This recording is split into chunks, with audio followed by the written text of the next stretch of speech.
E aí? Pois bem, vou trazer agora mais alguns personagens para poder a gente continuar ilustrando o touro, né? Porque quando a gente fala de um signo, a gente fala de um símbolo, e quando a gente fala de um símbolo, ele é infinito. Por isso que é impossível uma pessoa ser um signo, né? Quando a gente fala de touro, a gente está falando dos nossos princípios, dos nossos valores. Todo mundo tem isso. Todo mundo tem os próprios princípios, valores, a própria teimosia, porque representa algo muito precioso. É como se fosse a natureza da pessoa.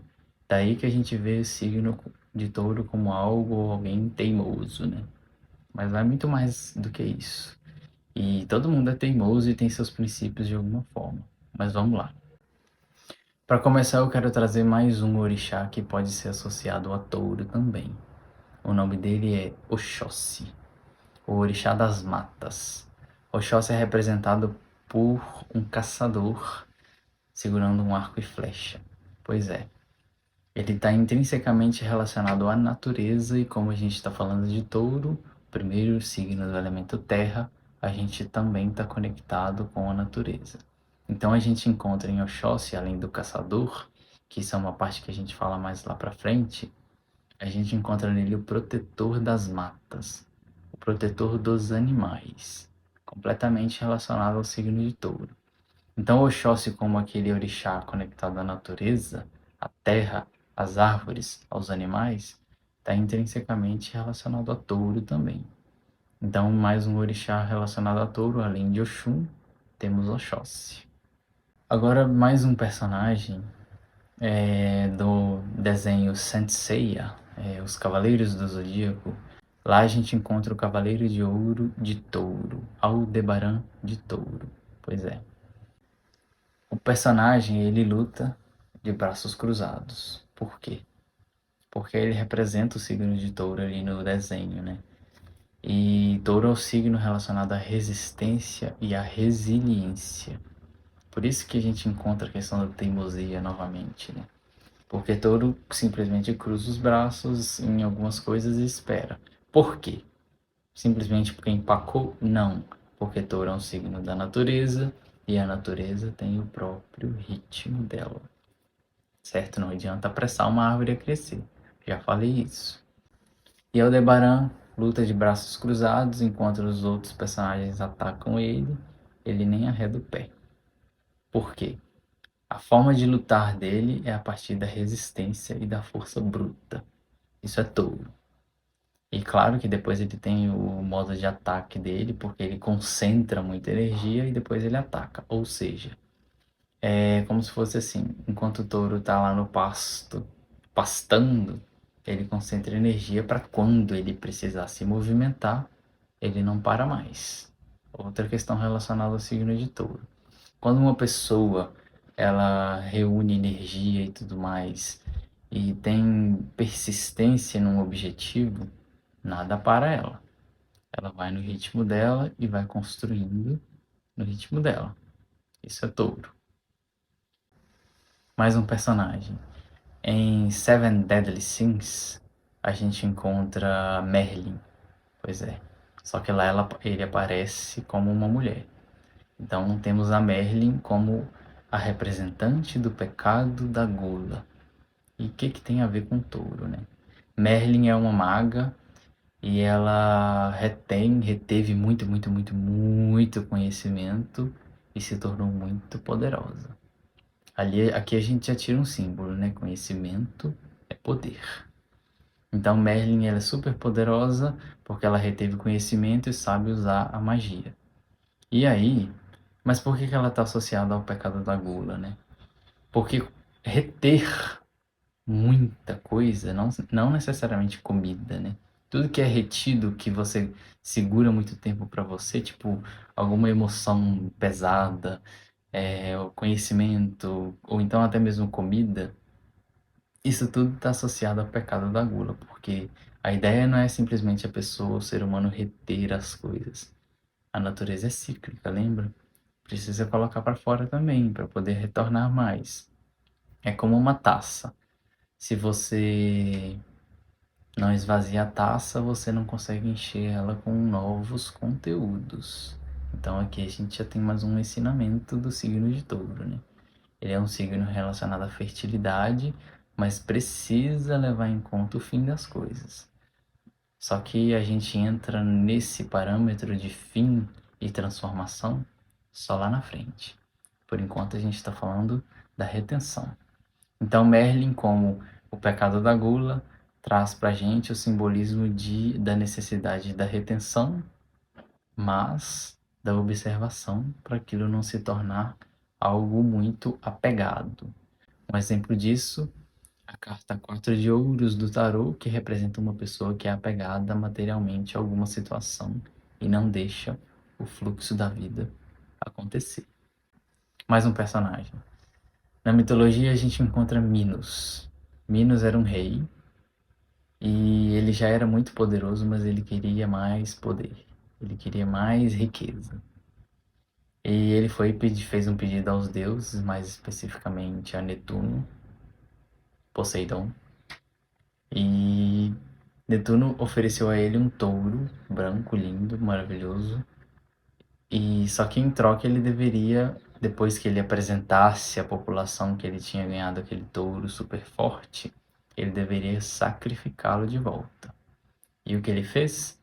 Escondeu o touro bom e sacrificou um touro comum. Claro que Netuno ficou possesso, né? Vai tentar enganar um deus? Como assim?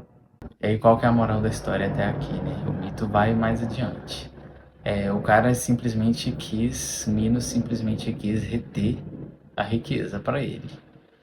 Ou seja, existe a necessidade da gente sacrificar algumas coisas. Mas não precisa necessariamente ser visto como sacrifício, né? Quando você está doando e quando você está fazendo bem, não precisa ser visto como um sacrifício, né? Pois é. Então aqui com Minos a gente aprende que dá para poder a gente ter mais, só que a gente precisa equilibrar as coisas, precisa abrir mão também. Mais um mito, o mito de Midas. Para quem já ouviu falar de Midas Touch, o toque de Midas. Pois é. O mito de Midas diz mais ou menos assim. Também se trata de um rei, ele já era muito rico, só que ele queria mais. Ele pediu aos deuses que tudo que ele tocasse se transformasse em ouro. De alguma forma, o pedido dele foi concedido. Só que, quando ele foi tomar água, a água se transformou em ouro. Quando ele foi comer uma maçã, a maçã se transformou em ouro. Quando ele foi abraçar a própria filha, a filha se transformou em ouro. Ele ficou desesperado, né? Ele queria se livrar daquela benção dele. E aí quem que ajudou ele? Dionísio. Nada que um bom vinho não resolva. Pois é. Aí Dionísio pediu para ele lavar as mãos num determinado rio lá e ele se purificou. Só que depois daquele episódio, ele resolveu abrir mão da riqueza que ele tinha e foi morar nas colinas. Pois é. Ele realmente entendeu o significado da vida e da conexão com a natureza. Para ele era muito mais importante ele ter, por exemplo, a filha perto dele e poder se alimentar do que simplesmente ter muita riqueza. Então, mais um ensinamento aqui do signo de Touro, né? Até que ponto ter muita riqueza é sinônimo de valor próprio. Vamos continuar. Vou trazer agora umas pessoas de verdade, né? Do signo de Touro.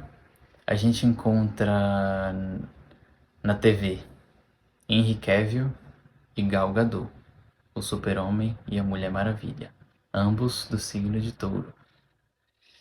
Não precisa nem dizer nada, né? A perfeição encarnada, eu tenho certeza que Afrodite tem ciúmes e inveja deles. Pois é. É muita beleza junto. O que acontece? Os dois são representantes desse princípio de Touro como o princípio da beleza. No caso deles, a gente fala da beleza física mesmo.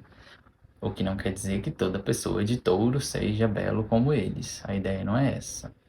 Mas a gente está trazendo o Touro como um símbolo, lembra? Então esses dois eles trazem intrinsecamente a beleza física como um princípio de Touro. Certo? Aqui no Brasil a gente encontra o Faustão como um taurino também. E qual o símbolo que a gente encontra nele voltado para touro, né? A riqueza. O cara tem uma riqueza considerável e também ele é gordinho, né? Então a gente vê nele uma pessoa que se alimenta bem, vamos dizer assim. Ele tem a conexão com a própria natureza, com os próprios valores para poder ter chegado onde está hoje. Enfim.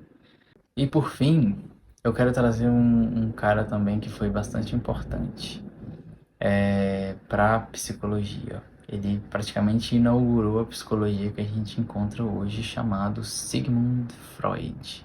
Pois é, Freud era de touro. E o que que tem a ver, né? Riqueza, beleza? Não, pois é. Quando a gente fala de touro, a gente fala do signo da matéria, lembra, né? Associado ao elemento terra. O que que Freud fez? Ele trouxe o inconsciente de forma quase palpável. Hoje em dia a gente tem a psicologia como uma ciência, porque ela é comprovada. Ela pode não ser palpável, né? Porque a gente está falando de uma questão psicológica, mas é comprovado que o estudo da teoria dele tem um fundamento prático. Pois é. Então Freud ele representa esse cara que trouxe algo e materializou na vida. Ele trouxe algo impalpável inicialmente e fez daquilo algo que ainda funciona até hoje. Tudo bem que ele pode ter as limitações dele, né? Porque a psicologia ela é vasta e infinita, mas convenhamos que o negócio funciona. Isso é touro. Praticidade. O negócio é funcional. Elemento terra. E outra questão também é que eu acredito que o núcleo da teoria do Freud, pelo menos existe parte da teoria dele em que a pulsão sexual do ser humano é considerada. Ou seja, a gente vê novamente a questão da sexualidade, da reprodução biológica, do instinto humano conectado a touro, né? Como uma pulsão sexual que todo ser humano tem. E isso é uma das partes da teoria que ele traz na psicologia dele. Pois é, tudo isso é touro. E uma pessoa não necessariamente precisa ser de touro para poder isso tudo acontecer. A ideia é que a gente entendeu o que significa o signo de touro. Natureza, princípios, valores, isso todo mundo tem em si, certo? O que que significa uma pessoa ser de um signo ou não?